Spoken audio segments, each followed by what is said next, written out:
Well, there. Hello, everyone, and welcome to the ever popular Inspirations for Your Life show. It's so great to have you here.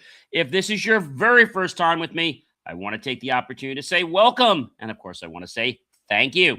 If you've been here one time, 5 times, 10, 100, or maybe even more, or maybe you've lost track of the count, that's totally okay.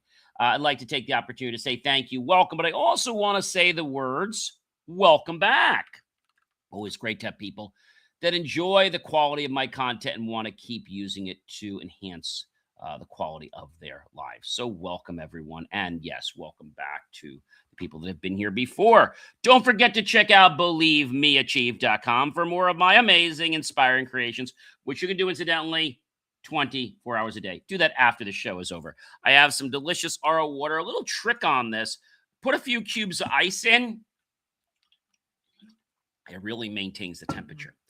All right, guys. So let's move on with the show. Are you ready? I know I am. So you can check the show out later, but let's get into the show. All right. So, your confidence means nothing until it's tested.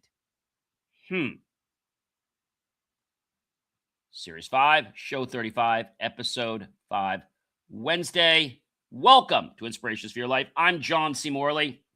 I'm a serial entrepreneur.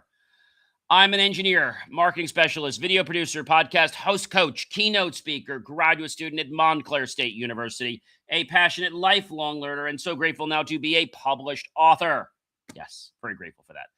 Our master weekly topic is become someone your future self can depend on. That's the master topic. Today, I'm talking about confidence when it matters most, right? A lot of people think about confidence, but I think what we're going to talk about today when we say what it matters most, that's the key. Anyone can feel confident when everything works, right? I think that's an important piece that most people like they don't realize it, but they have to understand that, okay? But what happens when pressure rises, plans change, or you make the mistake, and that's when confidence gets tested? Let's explore 30 ways to build confidence that can survive those moments. And I know that sounds like a lot for many people, but I want to tell you this is really, really important, guys. Really, really important. Number one, build confidence from preparation. Confidence isn't magic, guys. It grows from doing the work before the moment arrives. Study, practice, research, and prepare when pressure hits. Preparation gives you something real that you can trust in. Number two, stop depending on praise to feel capable. I know a lot of people that do this. And then when they don't get it, they're like, oh, woe is me. And then they can't go anywhere. And then they just kind of like lose all their ambition. Compliments feel good, but they can't become your confidence supply.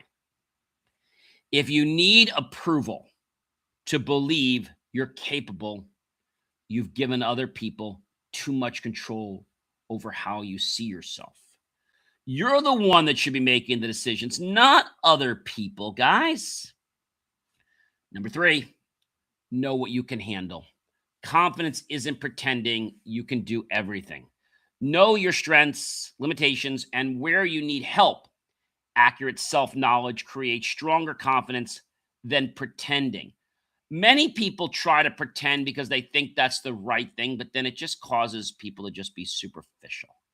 I think that's an important piece, again, that a lot of people, they just don't seem to understand. Number four, let previous challenges become evidence. Remember what you've already handled. Problems you once thought were enormous are now part of your experience. Your past challenges can become evidence that you're capable of facing the next one. And I think that's something a lot of people miss. Number five, stay steady when plans change, because plans are going to change. Absolutely. Plans change. People cancel. Technology, unfortunately, fails sometimes. Circumstances pivot or they shift. Confidence means being able to say, this wasn't the plan, but I can adjust. I can adapt. Number six, stop interpreting pressure as failure. All right. Pressure doesn't mean you're failing. Sometimes it simply means you're doing something difficult or important. Don't make discomfort for inability. I know so many people that do that and then they go on the woe is me journey, right? And the woe is me journey, oh, it's always happens to me. Nothing good happens to me, those kinds of things, right? I had a client the other day. It's like, oh, John, everything bad always happens to me. I get that. But we got to believe good things are going to happen. Okay. We got to believe good things are going to happen. That's the most important thing for us to understand. Number 7, give yourself time to respond. Not everything requires an instant reaction. Slow down. You might have heard the phrase, slow down. You're moving too fast.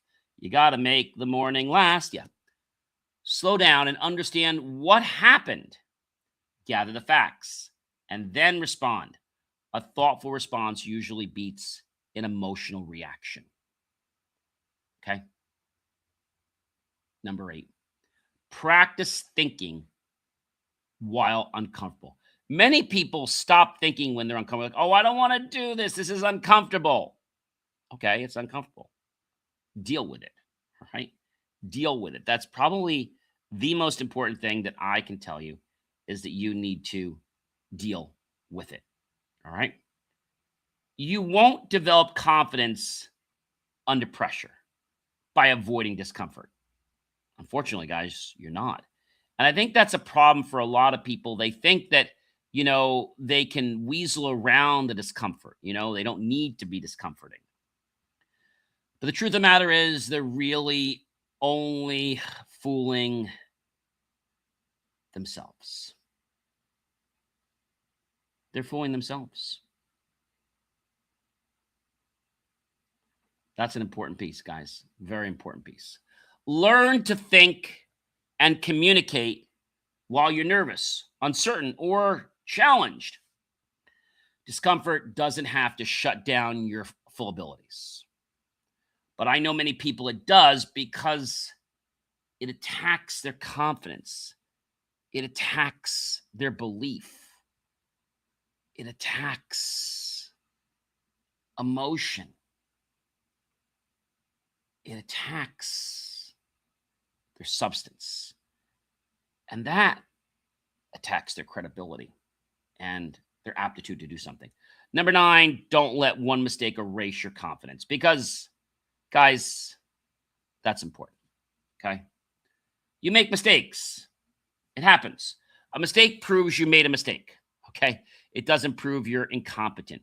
Keep the mistake in proportion. Learn from it and continue. Right? You made a mistake. Let's learn from that mistake. Can we do that? Let's learn from it. And I think that'll make life like really, really amazing for all of us if we could just do that one thing. Number 10, separate performance from self-worth. A bad performance doesn't make you a bad person, guys. Evaluate what happened honestly without putting your entire identity on trial. Fix the performance without attacking yourself. Number 11, recover without dramatic self-judgment. They put this whole drama show on. Sometimes our reaction to a mistake causes more damage than the mistake itself. Ask what happened, what you learned, and what you'll change. Then move forward, okay? Keep your emotions from driving every decision. Fear can exaggerate risk, guys. It can. Anger can make temporary problems seem permanent. Excitement can hide danger. Feel your emotions, but keep your judgment available.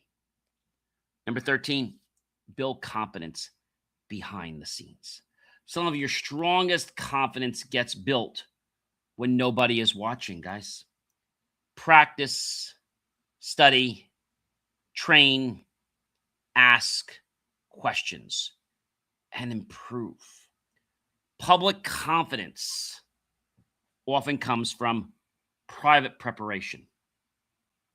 Number 14, guys, prepare before confidence is required. If you prepare and have confidence ready, it's going to be a lot easier to execute it if you've already prepared for the confidence.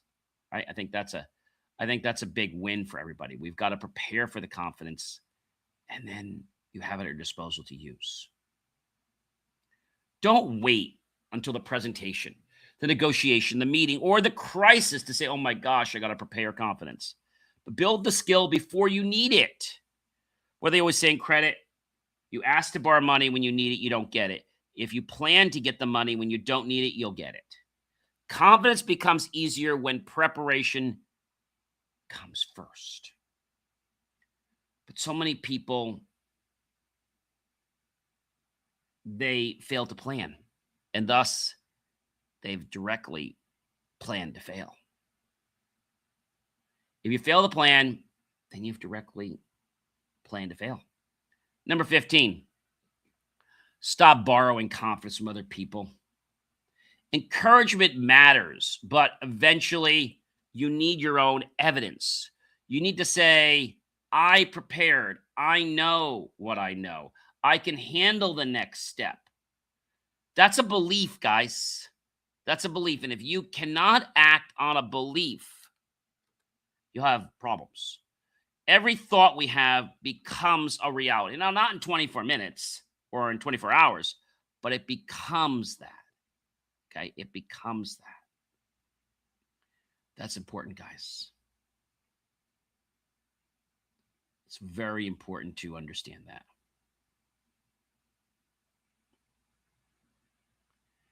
That's an important thing to know. All right. Number 16. Learn how you respond under stress.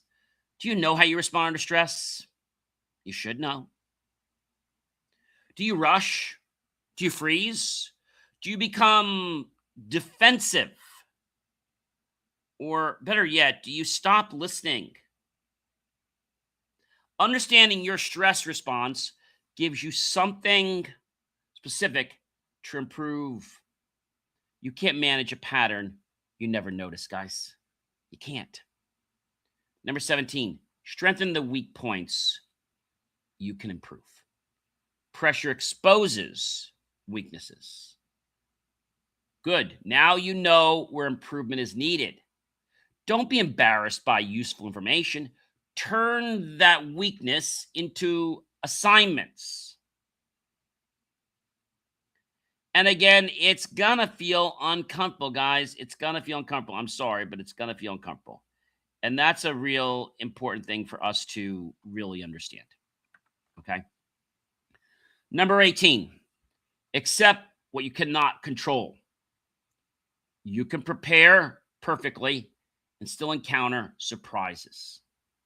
Control your effort, response, communication, and decisions. Stop wasting energy fighting circumstances you cannot control. Number 19, stay calm enough to notice that you have options. Panic creates tunnel vision. Slow down and ask, what options do I still have? There may be another route, a resource, a person, or a solution you couldn't see while you were reacting. Okay?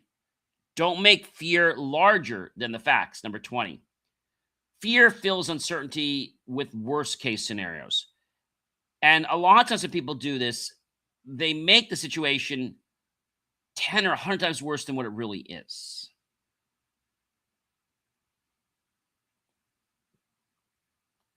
That's key, guys. That's key.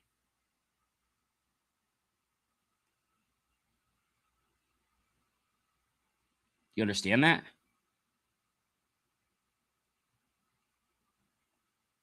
I think a lot of people don't understand things day one. So they exhibit stress. Stress is a byproduct to help us cope with our situation. But if we could learn other ways to handle stress, taking a breath, enjoying a nice cold sip of water, taking a walk, listening to music, right? Maybe doing a craft or another exercise. Okay? Return to reality, guys. What actually has happened? What can you verify right now? What are you assuming at this given moment? Right? What are you assuming? What can you do next? Or can you not do anything? What is it you can control? What is it you can't control? I think that's a very important piece. If we can't control something, then I feel that we've got a serious problem.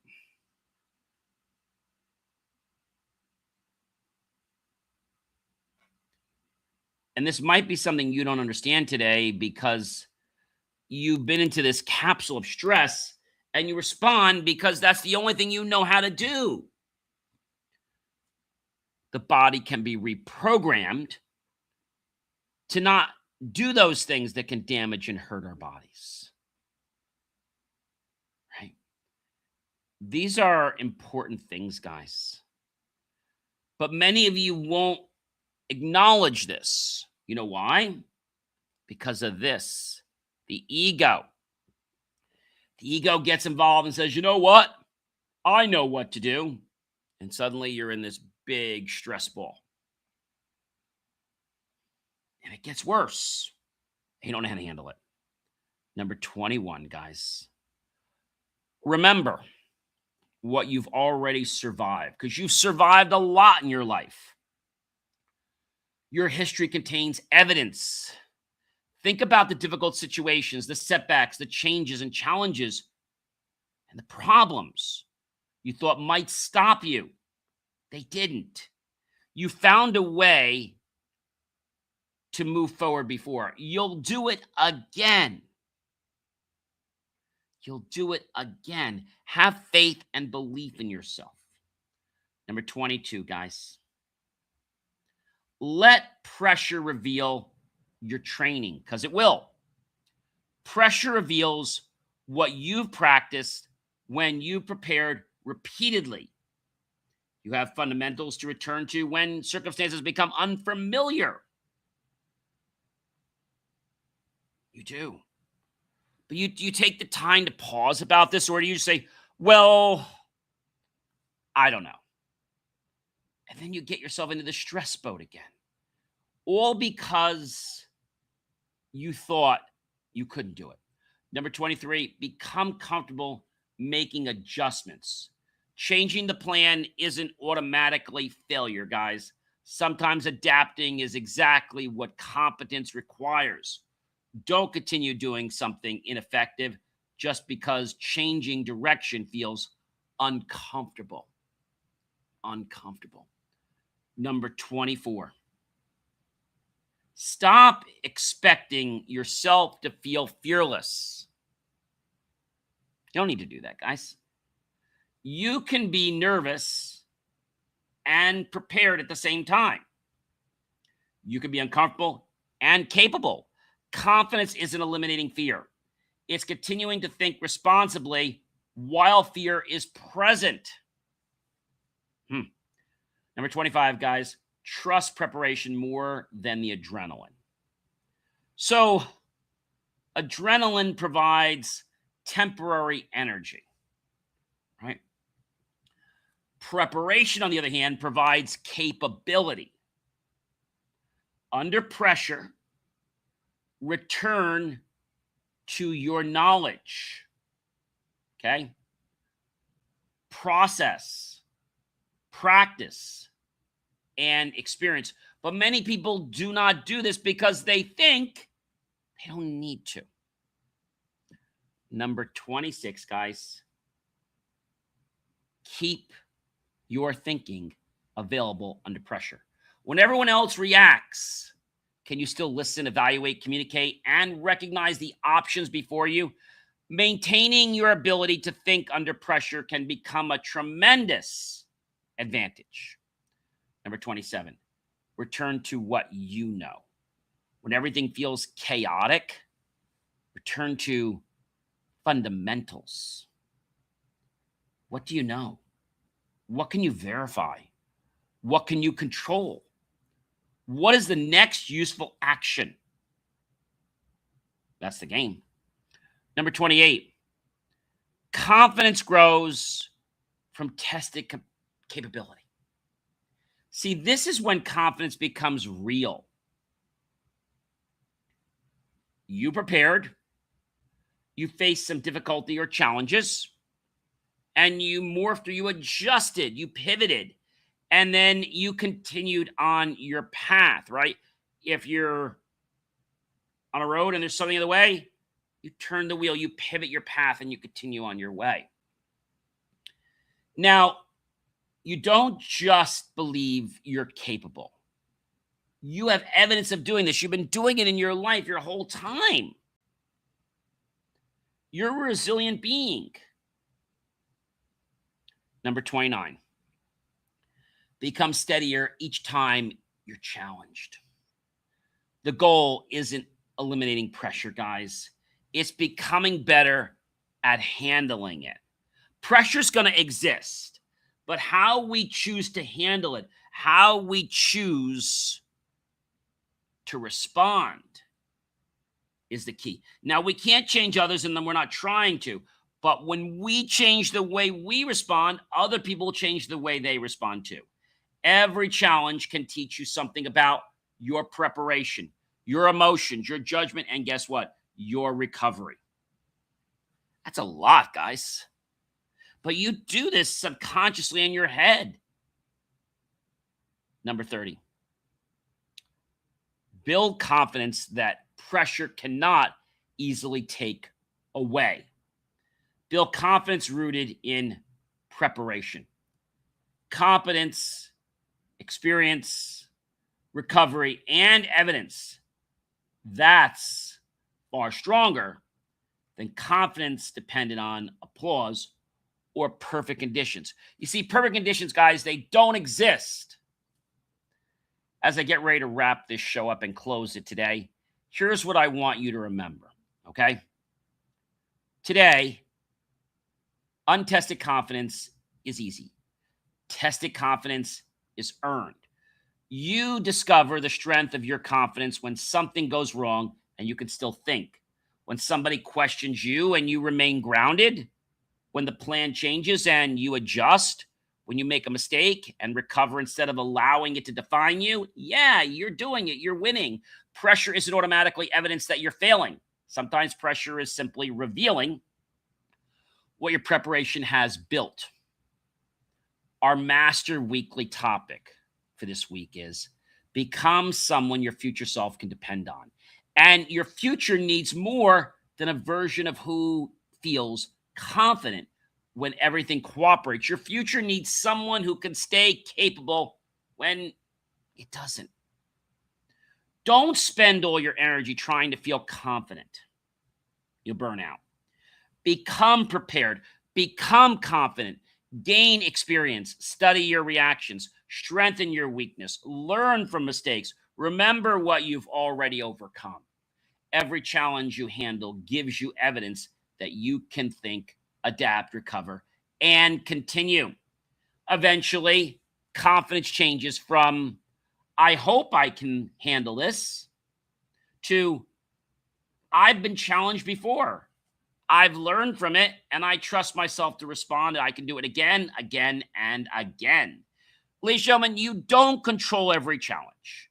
You don't control every outcome, but you can control how prepared you are when the challenge arrives. See, that is known as durable confidence. That's no smoke and mirrors here. Not believing you'll never fail. Not pretending you'll never be afraid.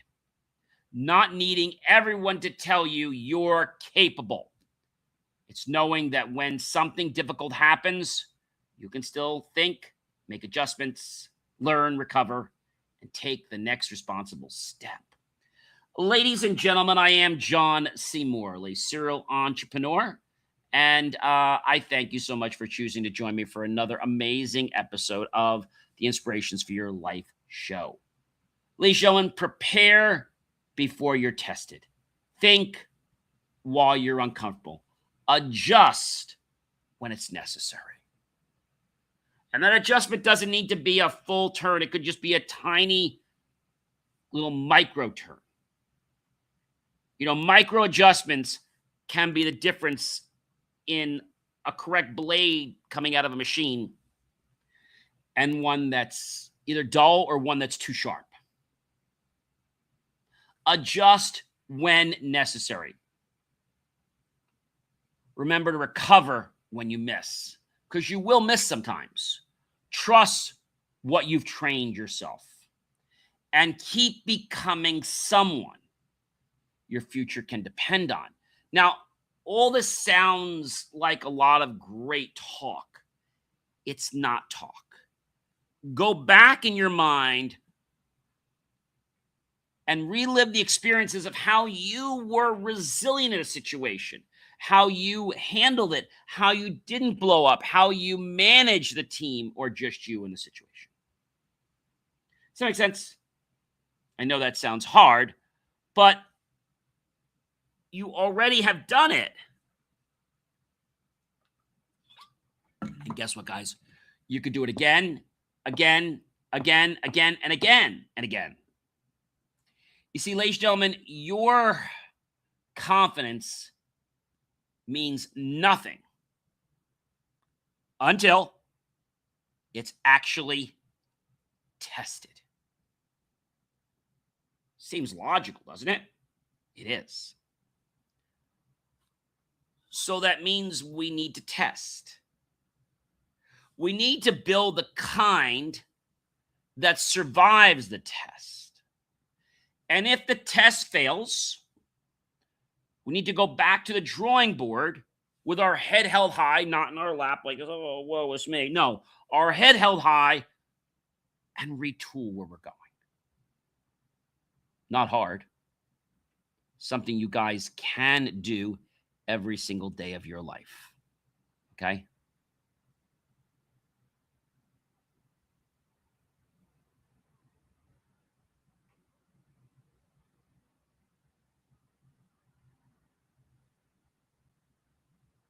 I think that's an important piece.